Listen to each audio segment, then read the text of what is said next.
तो विशेष आग्रह पर भगवान शंकर कह रहे हैं, माता पार्वती सुना रहे हैं, जिसके दिव्य केशों पर मंदार और आंख के पुष्पों की माला शोभा देती है, जिन भगवान शंकर के मस्तक पर चंद्र और कंठों में मुंडों की माला पड़ी हुई है, जो माता पार्वती दिव्य वस्त्र तथा जो दिव्य वस्त्र और वस्त्रों से आभूषणों से सुसज्जित हैं, भगवान शंकर जो दिगंबर वेश धारण किए हैं, उन भवानी शंकरों को मैं बारंबार नमस्कार करता हूँ। कैलाश पर्वत के सुंदर शिखर पर माता पार्वती जी ने महादेव जी से विशेष आग्रह के रूप में प्रार्थना की, हे महेश्वर, मुझसे आप वह गुप्त से गुप्त वार्ता कहिए जो सब के लिए सब धर्मों में सरल तथा महान फल देने वाले हो। हे नाथ,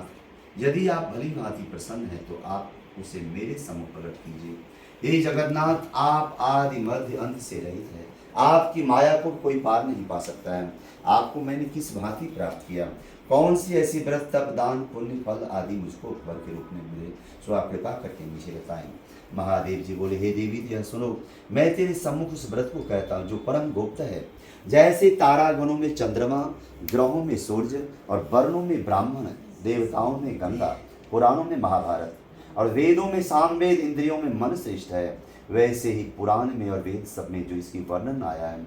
वह मैं बताता हूँ, आप ध्यानपूर्वक सुने। जिसके प्रभाव से तुम मेरा आधा आसन प्राप्त किया, हे प्रिय, उसी को मैं तुमसे वर्णन करता हूँ, सुनो। भाद्रपद भादो मास के शुक्ल पक्ष के हस्त नक्षत्र संयुक्त तृतीया तीज के दिन इस व्रत को अनुष्ठान मात्र करने से सब पापों को नाश हो जाता है। तुमने पहले हिमालय पर्वत के इस महान व्रत को किया था,